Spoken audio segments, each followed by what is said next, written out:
Omar Baddar is a Middle East analyst and former deputy director of the Arab American Institute. He joins us from Washington, D.C. now. Welcome to Al Jazeera. Now, when you look at these developments then, what do you believe to be Israel's real intentions here? Yeah, there's no question that Israel has ambitions to actually take over north of Gaza. That is part of the reason why they have utterly destroyed it and expelled people from the area.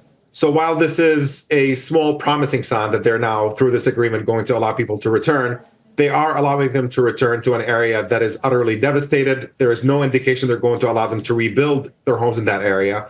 And Israel has time and again violated their commitments during ceasefires. They've killed several Palestinians already. They've violated the ceasefire in Lebanon hundreds of times. So the situation remains incredibly precarious. And even though this is a small positive development in a very confined context, looking at the fact that they do have these broader ambitions in North Gaza and the fact that they see an opportunity with the Trump administration to kind of act on that ambition, I think the situation remains really precarious, and it's quite premature to be celebrating any kind of progress at this point. Yes, you mentioned Trump there. I mean, how does the new U.S. administration play into this? Where do you think Donald Trump is positioning America?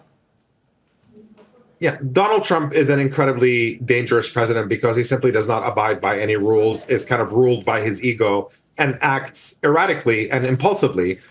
There's no question that he was responsible for delivering the ceasefire, where Biden has failed by insisting on Israel reining their assault in order to have this hostage exchange. But there's no indication that this is Trump's interest in the long term, that he's going to continue being committed to tampering down the violence. We've seen him make incredibly inflammatory statements about the complete ethnic cleansing of Gaza and having neighboring countries take the Palestinians out of the Gaza to, quote, clean it out. And this is not just a one-off rhetoric by Donald Trump.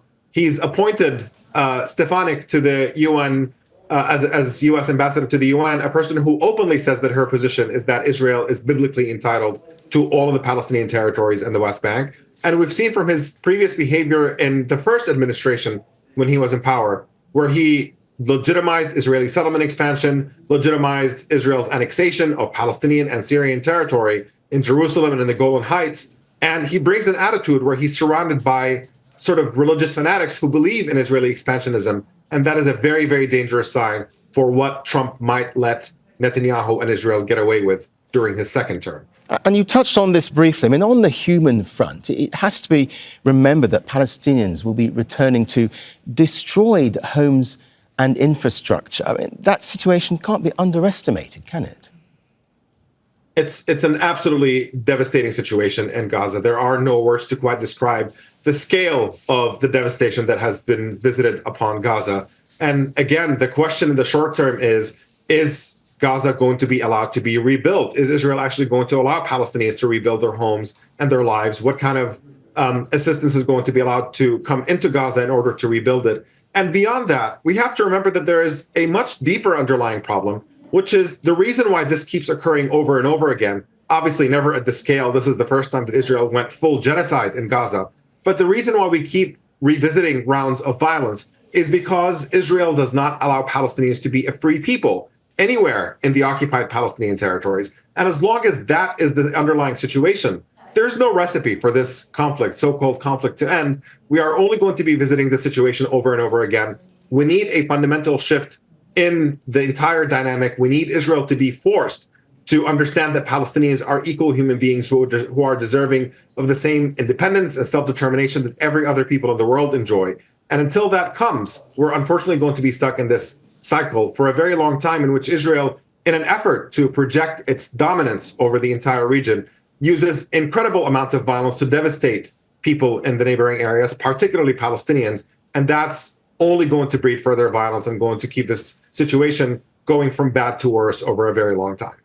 Given what you say then, in your view, what other challenges is this particular process likely to throw up going forward?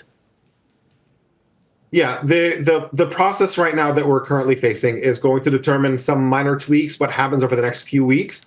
However, the real challenge here, if we're talking about whether the situation is going to improve or not in any meaningful sense, the question comes down to what the Donald Trump administration relationship to Israel is going to be and what pressures they're actually going to be receptive to. You have an entire region right now where everybody's desperate for the situation to be calmed down, and that requires extensive pressure on Israel to extend the ceasefire beyond just the coming few weeks into a situation that is effectively semi-permanent, at least, to kind of tamp down the violence and then start looking for a political solution. Is there any indication that Donald Trump is personally interested in that? It certainly does not seem like it. He's creating one domestic crisis after another. Today, he just picked a fight with Colombia, of all countries, over the migrant crisis that Donald Trump and his allies have manufactured in the United States.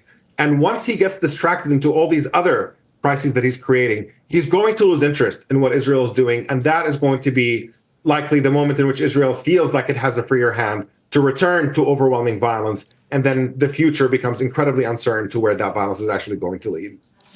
Omar Baddar, thank you very much indeed for joining us here on Al Jazeera. Thank you. Make sure to subscribe to our channel to get the latest news from Al Jazeera.